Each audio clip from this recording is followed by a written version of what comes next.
bulan 1. Tetapi kebanyakan daripada kita lebih mengenali tahun baru Masihi. Kalau kita tanya budak-budak, anak-anak kita, suruh dia bilang bulan-bulan Islam, dia tak tahu nak bilang. Kalau Januari, Februari, Mac, April, Mei, bulan itu dia boleh bilang 12 bulan sampai bulan Disember. Tapi kalau suruh dia bilang bulan Islam, dia tak tahu bulan 1 tu bulan apa. Kita puasa bulan apa? Puasa Syawal tu bulan apa? Kemudian puasa bulan Ramadan tu bulan apa? Raya tu bulan Syawal tu bulan apa? Kalau ikut dalam kalender Islam. Jadi nak sebut kat sini ialah, maksudnya ialah umur kita makin bertambah, setahun ke setahun, daripada setahun ke setahun, umur makin bertambah, makin meningkat. Kalau diikutkan di sini adab-adab dalam Islam, kita hendaklah lebih mendahului dan amalan-amalan untuk mendapat akhirat berbanding dengan amalan untuk mendapat dunia. Keazaman kita, azam bagi seorang Muslim sepatutnya azam dia adalah untuk meningkatkan iman. Kalau iman ditolakkan iman dia beriman, iman dia seti, iman dia mendatar, atau dia berazam untuk meningkatkan iman, meningkatkan amalan soleh, meningkatkan, memperbanyakkan amalan-amalan sunat. Hak fardu jaga elok dah, maka hak sunat nak kena tingkatkan. Kerana kita perlukan iman yang mantap. Iman yang mantap yang pertama melalui amalan soleh, yang kedua melalui amalan sunat, amalan wajib, amalan sunat, termasuklah membaca Al-Quran, termasuklah berzikrullah, termasuklah menunaikan solat-solat sunat. Itu antara untuk meningkatkan iman. Cumanya apakah kita telah merasakan kelazatan iman? Iman itu ada dalam hati. Tuan-tuan, nikmat yang Allah bagi kepada kita ni dua. Satu nikmat zahiriyah, yang kedua nikmat batiniyah. Nikmat zahiriyah, nikmat zahir. Nikmat batiniyah, nikmat hati. Dua-dua ini kena dirasai kulit diri kita. Dua nikmat yang Allah bagi, tidak boleh rasa satu nikmat. Tidak boleh kita rasa satu nikmat, iaitu nikmat zahir semata-mata, tetapi dia kena rasa nikmat batin, nikmat hati. Nikmat hati ialah perasaan dalam hati, dia rasa manisnya iman, lazatnya beribadah. Hati dia menghampiri Allah Subhanahu wa ta'ala, sentiasa mendekatkan diri kepada Allah Subhanahu wa ta'ala. Setiap kali dia buat amalan, dia rasa manis amalan tersebut. Kalau dia sembahyang, lepas pergi salat, dia rasa lazat sembahyang. Kalau dia puasa, dia berbuka puasa tu lazat waktu buka puasa. Tapi sebab puasa itu sendiri ada kelazatan imannya. Membaca Al-Quran ada kelazatan imannya. Jadi kalau kita rasa nikmat mata, nikmat telinga, nikmat zahir, tengok pandangan apa pun kita rasa menarik, kita dengar sesuatu yang menarik. Menarik maksudnya telinga kita rasa nikmat yang dapat menarik telinga untuk mendengar. Mata kita rasa nikmat apabila mata memandang sesuatu yang menarik perhatian. Lidah kita rasa nikmat bila kita makan sesuatu. Dan itu nikmat zahiriyah. Tadi bagi nikmat al-ijadi, nikmat al-imdadi, nikmat ma'rifat yang tu lebih baik, lebih utama. Dia adalah nikmat zahiriyah. Nikmat batin, nikmat iman, nikmat hati, mengenal nikmat, mengenal Allah itu lebih utama. Waktu tuan-tuan, di antara amalan-amalan untuk kita mendekatkan diri kepada Allah, yang pertama mengenal Allah, yang kedua mengenal diri, yang ketiga mengenal hakikat dunia, yang keempatnya yang mengenal hakikat akhirat. Jadi antara perkara yang menghalang kita daripada melihat kebesaran, kemuliaan, keagungan Allah, hati rasa Allah hebat, hati merasa Allah itu maha agung, sehingga menimbulkan ketakutan dalam hati terhadap Allah. Hati merasakan Allah itu amat penyayang, hingga menimbulkan rasa hati ini rasa mendekatkan diri kepada Allah dan mencintai Allah. Allah yang sifat pemurah, kita rasa menyayangi Allah Ta'ala yang sifat Allah Maha Pemurah. Allah Maha Penyayang, kita merasai bahawa kita mencintai, hati mencintai Allah yang Maha Penyayang. Kena rasa dalam bahawa maka ada yang menghalang kita daripada merasakan nikmat hati, nikmat iman itu. Antaranya ialah tidak mengenal Allah Subhanahu wa Ta'ala. Tak kenal Allah. Yang dia tahu aku ni lahir melalui perkahwinan antara mak dan ayahku, maka aku lahir ke dunia ini. Dan ketika aku lahir, aku merasakan aku berada di samping ibu, ayah, adik, abang, kakak dan masyarakat tempat. Maka orang macam ni dia tak akan kenal Allah. Kenapa? Dia tidak dibimbing, tidak diberi petunjuk, tidak ada ilmu yang dia cari, tidak ada kitab yang dia rujuk, menyebabkan dia menjadi orang manusia yang jahil. Dia hanya mengenal dunia semata-mata, hakikat dunia pun dia tak kenal. Maka hidupnya semata-mata mencari dunia. Nikmat-nikmat yang dia miliki, kadang-kadang Allah hidupkan dia rasa dia hidup dengan penuh nikmat. Badan yang sihat, harta yang banyak, kehidupan yang lapang. Dia minta supaya dipanjangkan usia, minta supaya kalau boleh aku nak hidup 1000 tahun lagi. Kenapa? Aku merasai nikmat-nikmat dunia, aku rasa sungguh kalau boleh nak hidup lebih panjang. Tapi bagi orang yang tidak dididik, tidak dihijab oleh Allah Ta'ala akan diri dia akan dapat menilai hakikat sebenar. Allah ciptakan diri dia, Allah hidupkan diri dia daripada tidak ada kepada ada, daripada tidak wujud kepada wujud, daripada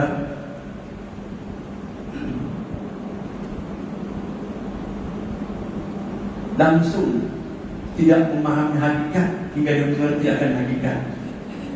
Tuan-tuan, ada tiga peringkat manusia. Pertama, peringkat orang awam. Yang kedua, peringkat orang beriman.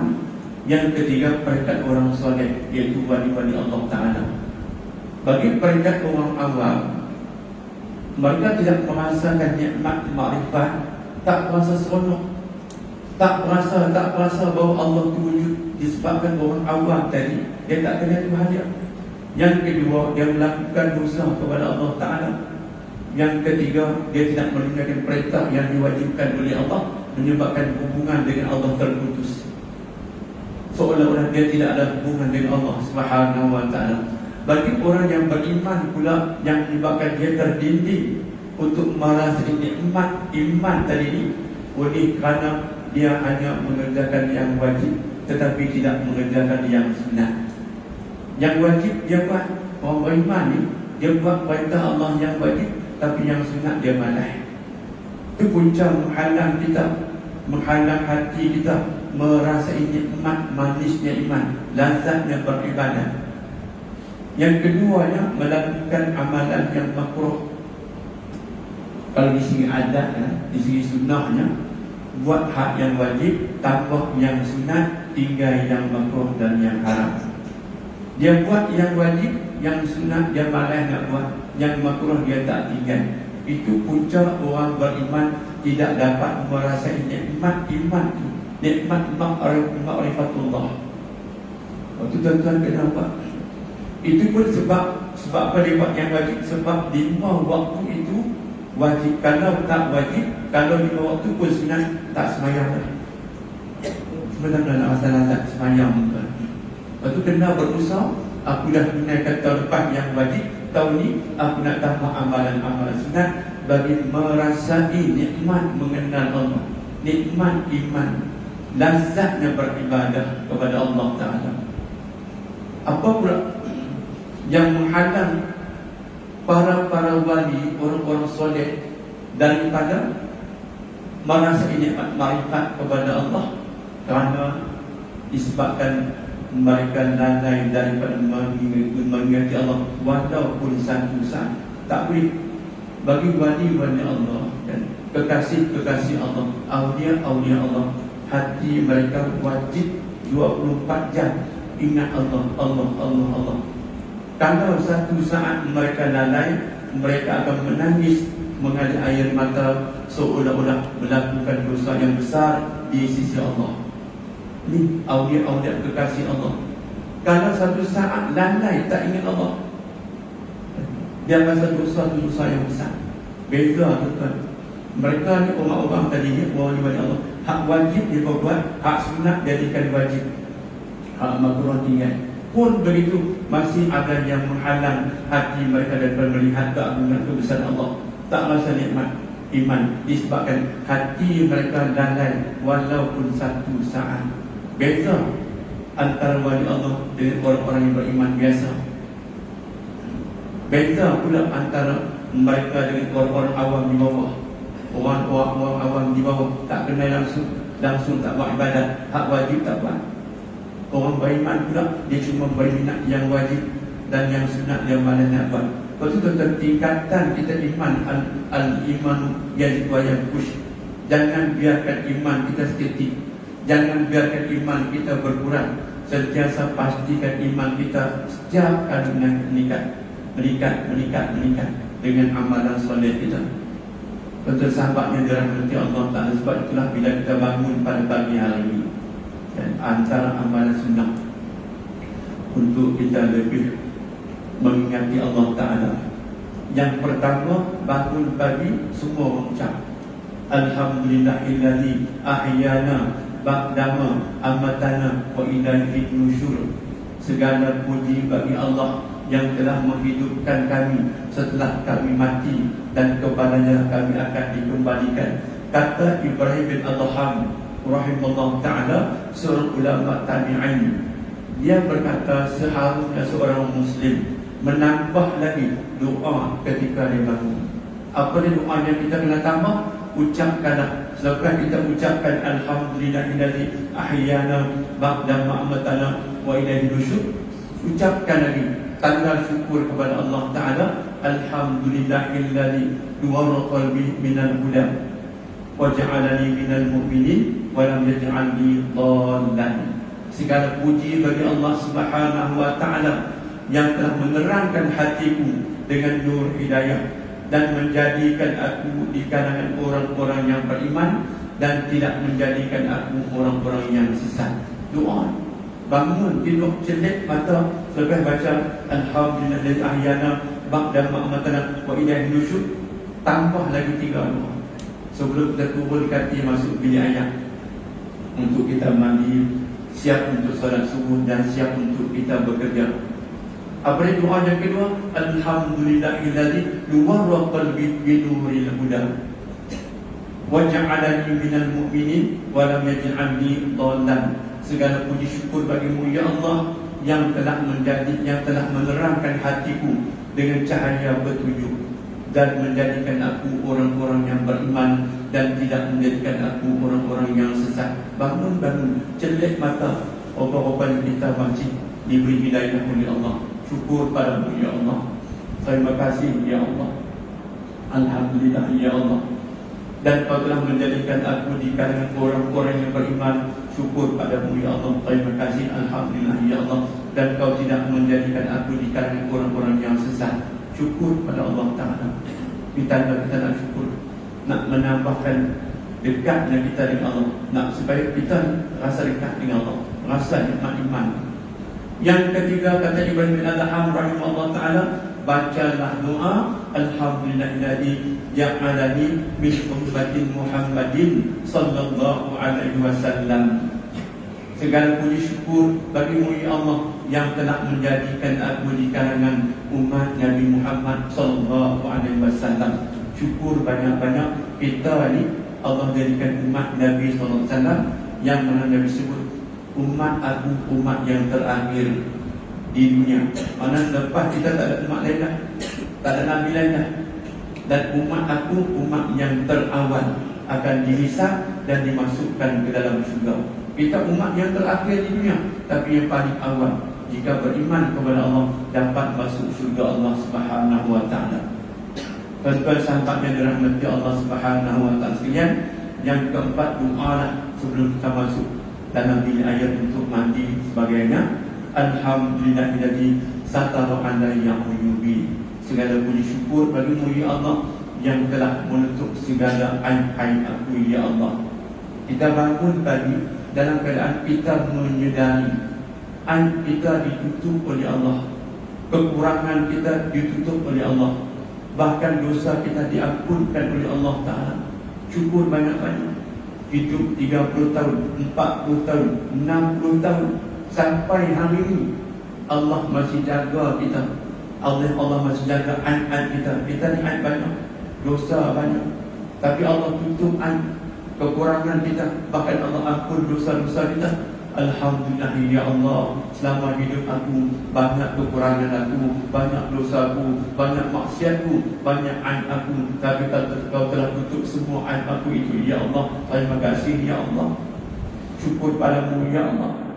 Kalau Allah dedah aib kita di semua seluruh dunia tahu, paling tidak mataman kita tahu aib kita mana, Allah masih menutup aib kita. Oleh itu janganlah pula kita membuka aib orang lain. Jangan kita buka aib orang lain. Tak boleh tuan-tuan mengumpat, mengata, mengutuk, mengaji, walaupun ada setengah-setengah perbuatan orang tersebut yang kita nak ambil pengajaran supaya kita tak buat orang yang macam dia, kita boleh habaq. Tapi bukan semua aib boleh kita dedahkan. Bukan semua aib boleh kita dedahkan. Tak boleh. Hukum yang haram, berdosa. Cerita satu pelihat dan sembah tak boleh, kena tutup. Sebab tu dalam satu hadis Nabi satu hari ketika mana Sayyidatina Aisyah radhiyallahu anha duduk bersama dengan Rasulullah pada suatu hari, dalam keadaan Sayyidatina Aisyah ini rasa marah dengan Rasulullah, merasa dengki kan Nabi ada isteri-isteri yang lain. Sayyidatina Aisyah isteri yang paling muda dan anak dara. Isteri yang lain itu yang telah berumur dan mereka semua merupakan bandu-bandu kepada syuhada-syuhada. Rasulullah berkahwin dengan ibu tunggal ini apabila suami mereka mati dalam medan peperangan. Maka Nabi ambil sebagai isteri. Habis cukup edah.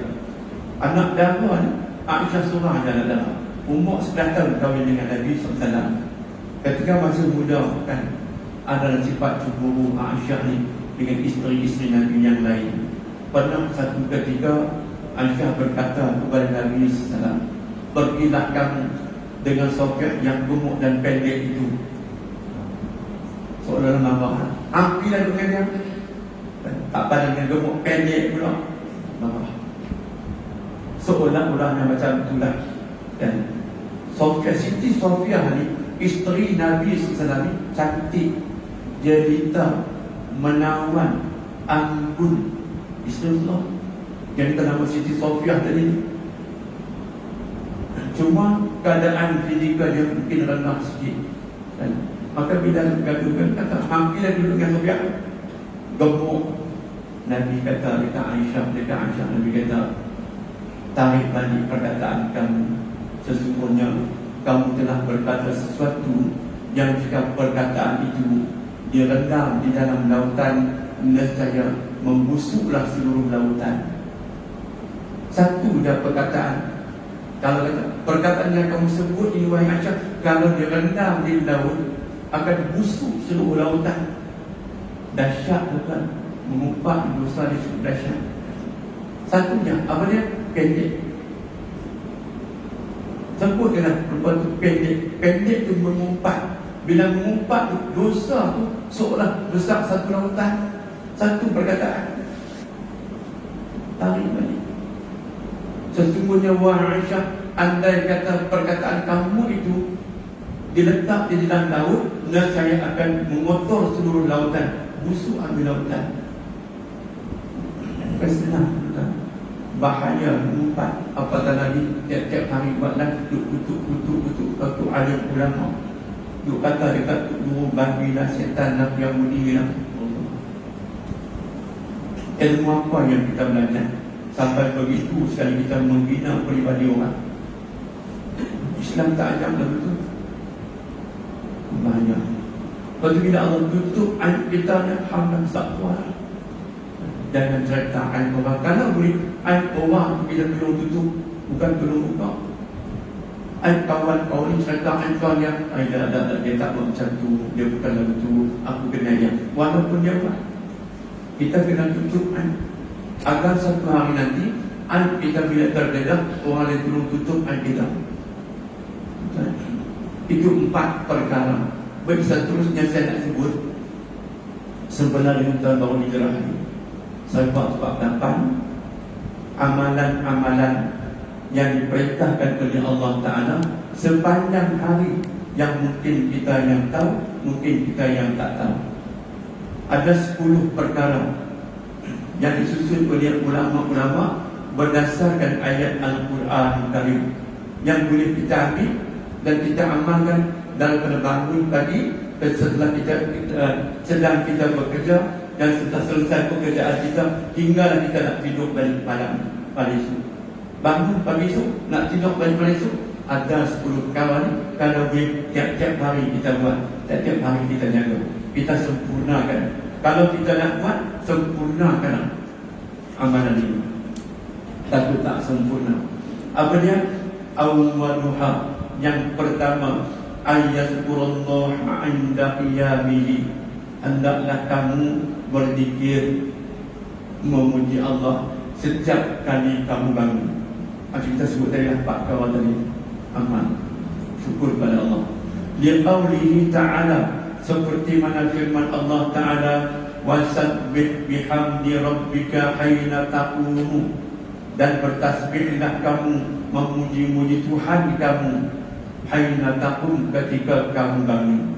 Bertasbihlah, memuji Tuhan kamu dengan menyebut Alhamdulillah, Alhamdulillah, Alhamdulillah, Alhamdulillah alladzi ahyana ini, Alhamdulillah alladzi nuwara qalbi min nuril huda waj'alni minal mu'minin wa lam yaj'alni dhallan. Alhamdulillah alladzi ja'alani min ummati Muhammadin sallallahu alaihi wasallam. Alhamdulillah alladzi satara alayya uyubi. Itu antara bangun pagi yang boleh kita lakukan. Sebut pada merupakan perintah Allah. Liqaulihi ta'ala, dan Allah berfirman lagi, ya ayyuhalladzina amanu zkurullaha dzikran katsira wasabbihuhu bukratan wa asila. Wahai orang-orang yang beriman, ingatlah kamu kepada Allah dengan ingatan sebanyak-banyaknya. Sebutlah kamu nama Allah dengan sebutan yang sebanyak-banyaknya. Wasabbihu bukratan wa asila, dan bertasbihlah kamu setiap pagi dan petang. Itu perintah Allah. Sama ada ketika bangun, tengah buat kerja, sedang buat kerja, pagi atau petang, sebut. Kita ada lidah yang boleh menyebut, ada hati yang boleh mengingat, akal yang boleh berfikir. Seluruh kehidupan kita adalah ditumpukan kepada Allah sambil kita buat kerja dunia kita, dan akhirat kita dapat. Kita tak lekang daripada berhubung dengan Allah Subhanahu wa ta'ala. Wasani, adapun yang kedua, satrul aurati, tutuplah aurat dengan baik. Tutup aurat ini 2. Yang pertama ketika sembahyang, yang kedua ketika keluar daripada rumah untuk bekerja. Baik orang laki-laki, baik orang perempuan, wajib menutup aurat ikut kadar yang diperintahkan oleh Allah, yang disebutkan oleh baginda Nabi Muhammad sallallahu alaihi wasallam. Wajib tuan. Lepas tu buat aurat ni jangan buat main-main. Walaupun duduk di kawasan rumah kita, di halaman rumah kita. Apa hukumnya orang laki-laki yang pakai kain tola? Dia bagi kain tola kuning. Tola tu atas pada pusat, bawah pada lutut. Dia duduk masuk kereta di rumah. Orang lalu lalang tak nampak dia. Nampak sambil tunduk lepas tu, orang nampak perempuan dia bulat. Apa hukumnya? Yang basuh kereta tu ustaz kan? Tapi itulah balik tak pakai. Semua nampak saya pukul sabun cuci dari kanan tunduk cuci tayang. Orang perempuan dan perempuan laki-laki nampak. Berhukumnya. Kalau tidak menimbulkan fitnah, hukum dia terus. Jadi kalau timbul fitnah, hukum dia haram sama sekali. Biasanya akan timbul fitnah orang laki-laki tambah dengan perempuan. Nabi fitnah tu banyak. Walaupun dia tutup aurat pakai tudung dan lenggang lengkuk nampak 20, 34, 42 semua nampak. Dosa. Berdosa sepanjang dia keluar rumah tidak tutup aurat dengan sempurna, dilihat dia bukan mahram. Zaman lah tuan-tuan dibalik zaman dulu. Lagi orang laki-laki tengok orang laki-laki steam. Bukan tengok orang perempuan. Jantan pun dia ingat nafsu. Pergi kita tengok satu orang dia jantan sama jantan, betul lah berdalam. Timbul fitnah hukum dia haram. Walaupun kita pakai kain, lepas pada pusat, bawah pada itu, sembahyang waktu itu sah sembahyang kita. Sah, dapat pahala sembahyang sah. Cuma ada, tidak ada adab. Tambah-tambah orang pergi. Pagi-pagi kita nak keluar pergi mana sekalipun, adalah tutup satratul awrati, tutup aurat. Dan ketika nak pergi masjid, nak main surah, nak semayang, Nabi Allah Ta'ala sebut apa dia? Ya Bani Adam, Uzul zinatakum inda kulli masjidin. Wahai anak Adam, hiaskan perhiasan kamu setiap kali kamu datang untuk solat di masjid. Maknanya, tutuplah aurat kamu dengan baik ketika kamu datang untuk sempurnakan semayang. Bagaimana kan ini semayang berjemaah. Wasalisu, adapun yang ketiga yang disarankan oleh ulama berdasarkan kepada ayat Quran yang kita kena buat setiap hari, itmamul wudu'i awqatihi, sempurnakanlah wudu setiap kali bangun. Untuk apa? Untuk solat subuh. Maknanya solat subuh jangan tinggal. Kita bangun tiap-tiap hari belajar subuh semayang dah. Sembahyang subuh, jangan tinggal subuh. Tak mana pun kita duduk. Tak sempat sembahyang kat sini, sembahyang tempat kerja kita. Ustaz, saya kalau sembahyang subuh kat rumah pakai masuk kerja pukul 9 pagi. Hampir WSP sempat masuk waktu kat Al-Adhan kat mana-mana, mandi kat surau sembahyang, tak itu boleh kerja. Syaratnya sembahyang tak boleh tinggal. Nak sembahyang wajib sempurnakan wudu. Al-Qawlihi ta'ala, seperti mana firman Allah, Ya ayyuhalladzina amanu idza kuntum ila shalah faghsilu wujuhakum. Wahai orang-orang yang beriman, jika kamu bangun untuk sembahyang, maka basuhlah muka kamu dan kedua tangan hingga ke siku, dan usaplah kepala kamu, dan basuhlah kaki kamu hingga dua mata kaki. Anggota wujud, anggota wujud yang wajib 4. Muka, tangan, siku, kepala, kaki. Yang lain semua sunat. Maka kena sempurna kan? Anak siapa ayat kah anak tak dulu tu nak basuh tangan ke siku, dia tak dulu agak baik. Tak apa, boleh, tak ada masalah. Syarat yang ayat kena sampai, anggota wujud ayat kena sampai. Kalau tak sampai, tak sah. Dan nak basuh kaki, nak siapa ayat betul yang tendang, ayat betul tanpa menyelat-nyelat. Sunat menyelat-nyelat bukan wajib. Tapi kalau kita sepak ayat betul pun, dia kena daripada kaki sampai ke dua mata kaki, sampai ke tubi. Ayat tu sempurna, elok, sah. Cuma sunat menyelat-nyelat, maka sempurnakan duduk. Benar. Teori kita belajar duduk, praktikal orang tak pernah tengok kita ambil duduk. Saya anak perempuan saya mandi wajib tu, mandi haid saya pagi tak tengoklah bawah dia semua tu, cuma nak tengok mandi tu dia tak betul. Ketika dia mula-mula banjir, anak saya perempuan, nama orang semua perempuan, waktu dia mula-mula banjir tu, main haid tadi ni, depan pahala tu macam mana nak mandi tu, kita ajak dia macam mana cara sampaikan bila mandi wajib. Setiap helai rambut tu, kalau rambut dia panjang 4 kaki, setiap helai rambut tu wajib sampai ayat kepalanya, dari pangkal sampai hujung rambut. Lepas tu kalau disangkui dia mandi wajib, bimbang ayat tak sampai, memang tak sampai. Kalau dalam bab wuduk, anggota wuduk dia tak banyak. Kalau dalam bab mandi hadas ni, semua hak zahir ni, hak nampak kena ayat kena sampai. Niat waktu mana? Niat ambil wuduk waktu mana? Ada orang niat waktu basuh tangan. Bismillahirrahmanirrahim.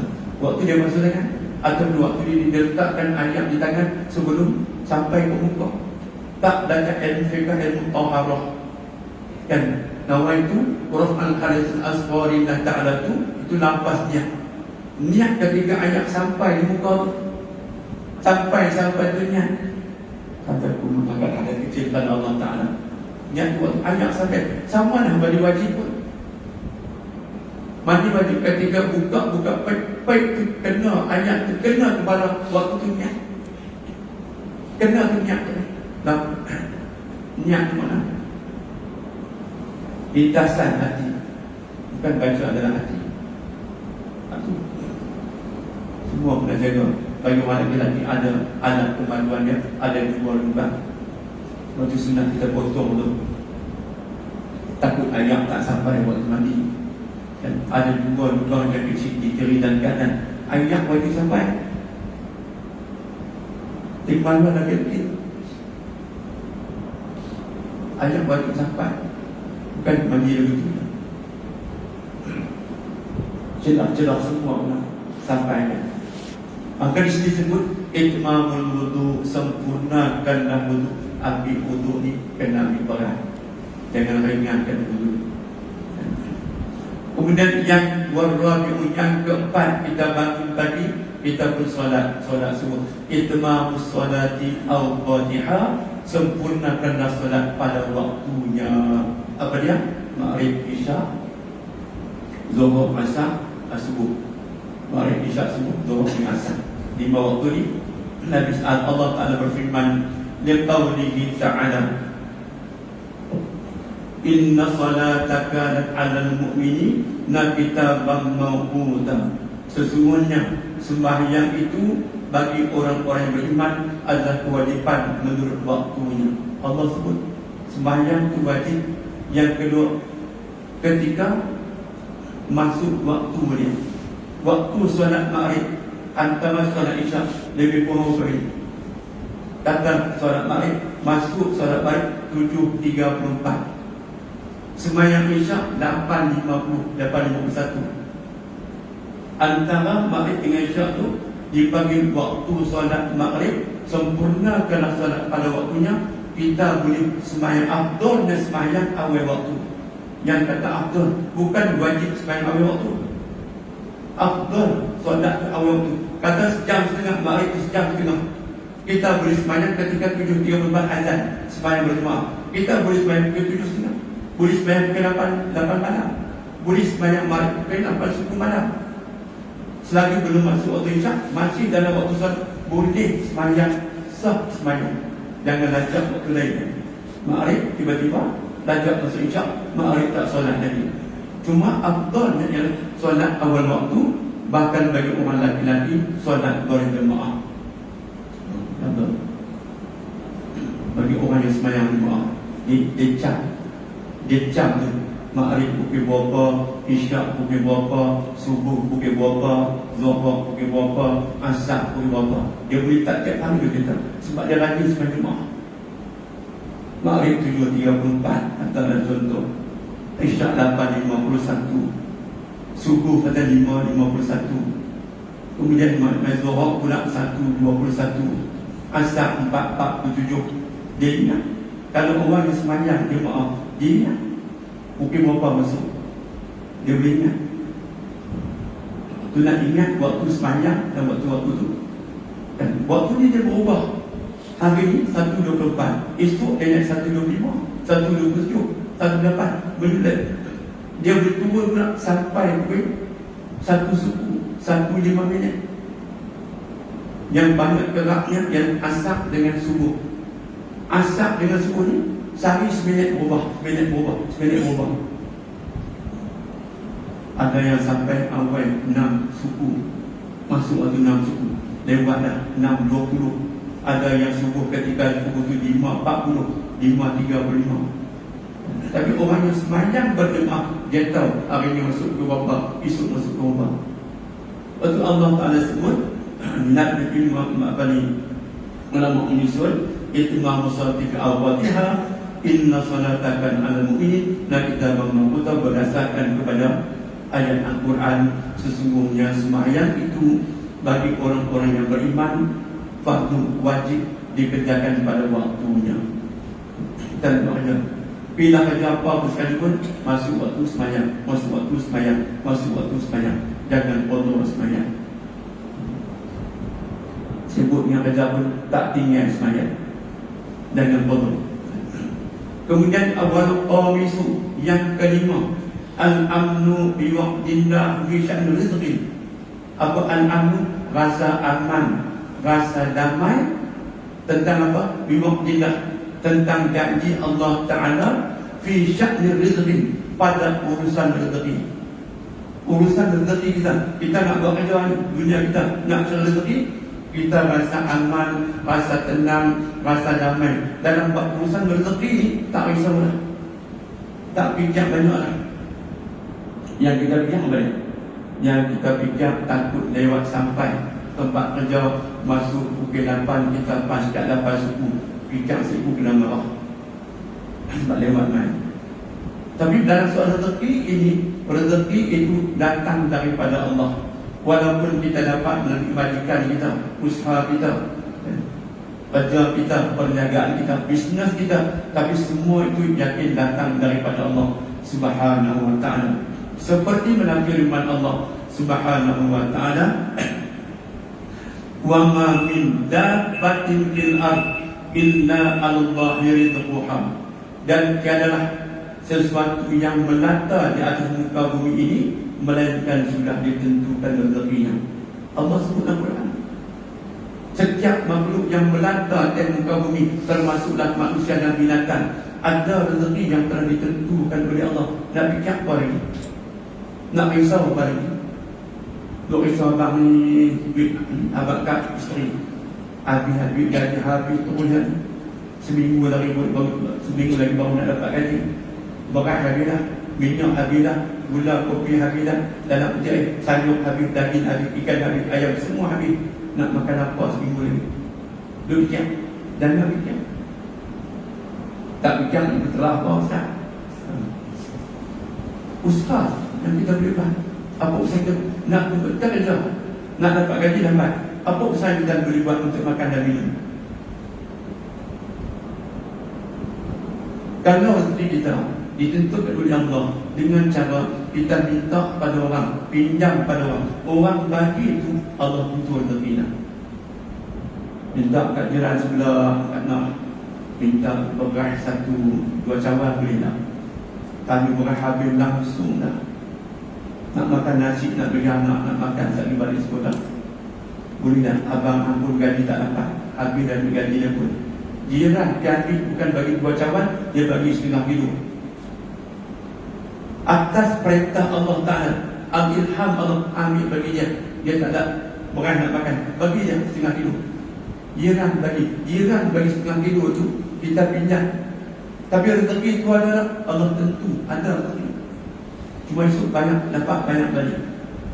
Ataupun kau lagi kita, kau siapa-siapa ni minta pinjam RM50, ada aku kering turun, anak bina makan aku tak ada nak beli. Bukan 50, kadang adik beri nak ambil sampai tak payah bayar balik dah. Itu perintah Allah Ta'ala. Orang lain tak boleh bagi, orang lain boleh bagi. Sebab itu disebutkan oleh Allah Ta'ala, wa ma min dabbatin fil ardi illa Allahi rizquha. Tiada sesuatu yang melata atas muka bumi melainkan sudah ada rezeki yang ditentukan. Yang pertama Allah. Yang kedua dalam rezeki ini, apa dia? Wasadisu. Yang keenam, al-qana'atu biqasamillah. Rasa qana'ah, berpada dengan apa yang ada, tentang pembahagian Allah soal rezeki. Tadi dalam bab rezeki kita rasa tenang, damai, ada aja. Yang kedua, kita redha qana'ah ni, terima seadanya pembahagian Allah rezeki kepada makhluk-makhluk. Allah bagi itu sama elok lah. Walaupun kadang kawan dapat banyak, kawan dapat sikit, kita dapat sikit, orang dapat banyak, Allah bahagia rezeki jadi cukup untuk semua makhluk yang hidup atas muka bumi. Ada berapa juta manusia. Ada yang kebuluran. Lepas lahir tu hidup setahun mati pasal kebuluran. Di Afrika, di Somalia, di Sudan, adalah kadang Allah Ta'ala bagi rezeki sampai waktu ditentukan Allah tarik balik rezeki. Tagak tu rezeki dia. Tapi setiap kali makhluk yang Allah ciptakan di atas muka bumi hidup dalam ketentuan dunia. Kemudian Allah yang membahagikan rezeki kepada sesama manusia. Kita ketentuan kerana ada sifat qanaah. Tak boleh dengki wali, tak boleh benci wali, tak boleh. Dia berlagak dapat banyak pun meluat pun masih pahala.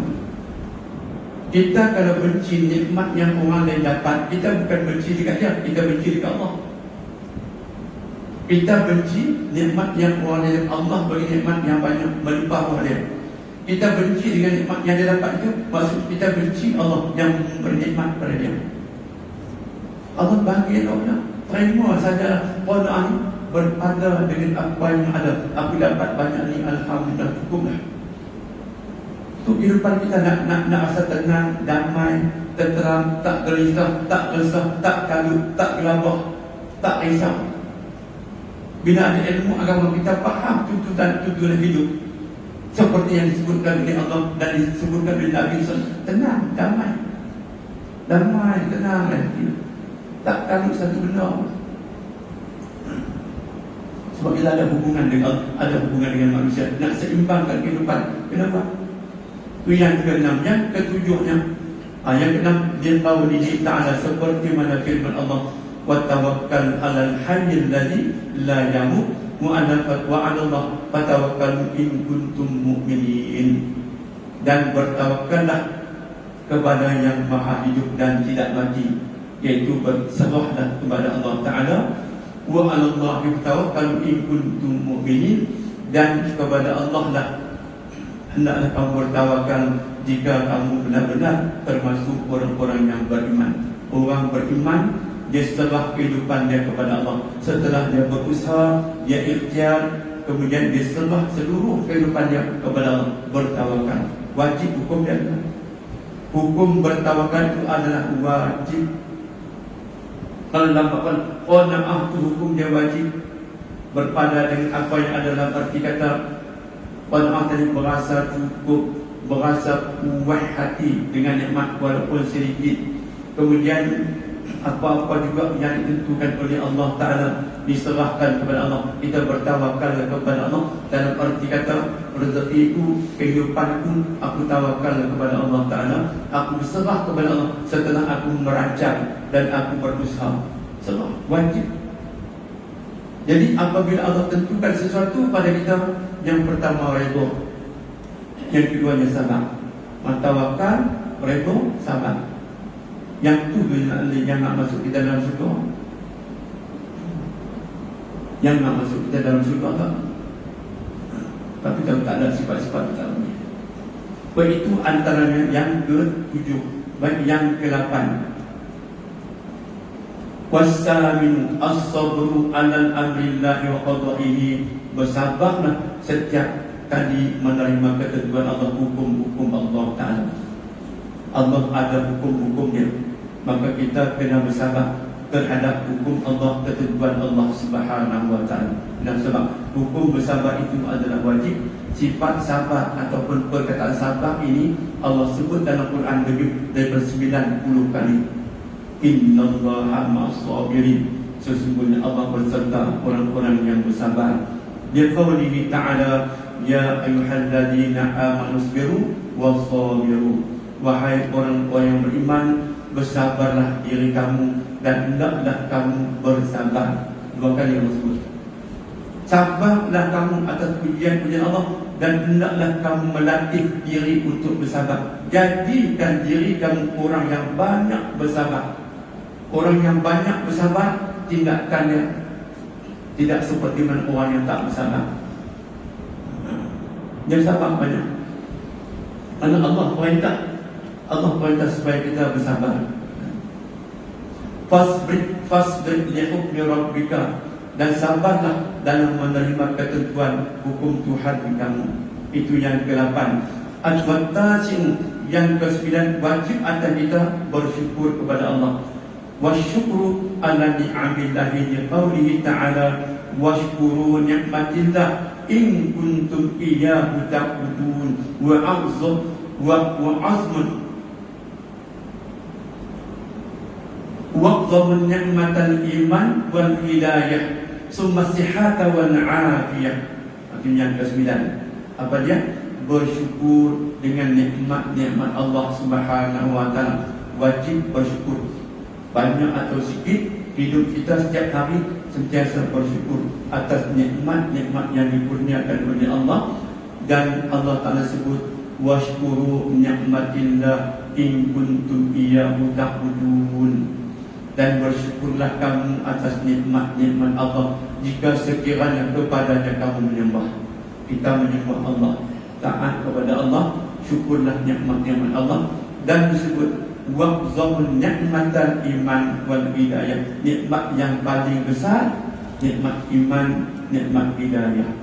Syukur, alhamdulillah, yuwarraq qalbi minal huda wa lam yaj'alni minal mu'min. Dan alhamdulillah, puji syukur bagimu ya Allah yang telah menerangkan hatiku dengan cahaya petunjuk. Nikmat yang paling besar, nikmat iman, nikmat hidayah. Syukurlah dengan nikmat iman tiap-tiap pagi kita doakan kepada Allah Subhanahu wa taala. Summa sihhata wal afiyah, kemudian nikmat sihat tubuh badan. Allah beri. Ini yang beriman semua sihat kata. Walaupun mereka pakai tungkat, walaupun solat atas kursi, dan sihat. Anggaplah kita orang yang sihat. Orang yang sakit dia terpaksa dipimpin, bawa ayah main surau, malam ni ada kuliah, ayah nak dengar kuliah. Anak kata ayah tak sihat dah, tak boleh jalan dah, duduk di rumah sajalah, aku nak mengaji, aku nak sembahyang berjemaah, bawa aku. Anak kena bawa, kena pimpin. Dipimpin tu, waktu dipimpin, dibantu orang lain, diri sendiri tak mampu nak urus, tu baru tak sihat. Selagi kita mampu mengurus diri kita, tuan-tuan, walau sakit macam mana pun boleh naik motor lagi, kereta lagi, tungkat di jalan lagi. Kita dikategorikan orang yang sihat. Syukurlah nikmat kesihatan yang Allah bagi. Wal ashru, dan yang terakhir, al-aqlu min al-halali Allah Ta'ala kulu min tayyibati ma razaqnakum, yani al-halal. Makanlah makanan yang suci, yang halal. Kerana perintah Allah Ta'ala, makanlah kamu kulu min tayyibati ma razaqnakum. Makanlah kamu makanan yang baik-baik yang direzekikan oleh Allah. Maksud makanan yang baik ialah makanan yang halal. Setiap kali tuan-tuan, rezeki kita mesti sumber yang halal. Jangan ada sumber yang haram masuk. Jangan ada rasuah masuk. Jangan ada tipu masuk. Rezeki dapat melalui tipu, rasuah, salah guna kuasa, mencuri. Rezeki yang masuk mulut, api neraka layak untuk dirinya. Dan orang yang makan dengan makanan yang halal, yang haram, maka dia akan makan api dalam neraka Allah Subhanahu wa ta'ala. 10 perkara yang kita sebut, kalau kita amalkan tuan-tuan, alhamdulillah, besar pahala daripada Allah. Hubungan dengan Allah baik, kita akan sentiasa ingat kepada Allah Subhanahu wa ta'ala. Wallahu ta'ala a'lam. Yang baik daripada Allah, yang lemah kelemahan saya. Semoga bermanfaat kuliah malam ini untuk kita semua. Kita sudah dengan tasbih, kafar dan suratul Asr. Subhanakallahumma wa bihamdika asyhadu an la ilaha illa anta astaghfiruka wa atubu ilaik. Bismillahirrahmanirrahim. Wal 'asr innal insana lafi khusr illa alladhina amanu wa 'amilus salihati wa tawassaw bil haqq wa tawassaw bis sabr. Allahumma salli ala sayyidina Muhammad wa ala alihi wa sallim wa radiyallahu tabaraka wa ta'ala an saadatina ashab sayyidina Rasulullah ajma'in. Allahumma shrah bil Qur'an azim sudurana wa yassir bihi umurana wa anzim bihi ujurana wa hasin bihi akhlaqana wa wasi' bihi ardaqana wa nawwir bihi qulubana wa qulubana ya rabbal alamin. Allahumma zidna ilma warzuqna fahma wa sallallahu ala sayyidina Muhammadin wa ala alihi wa sahbihi ajma'in walhamdulillahi rabbil alamin. Assalamualaikum warahmatullahi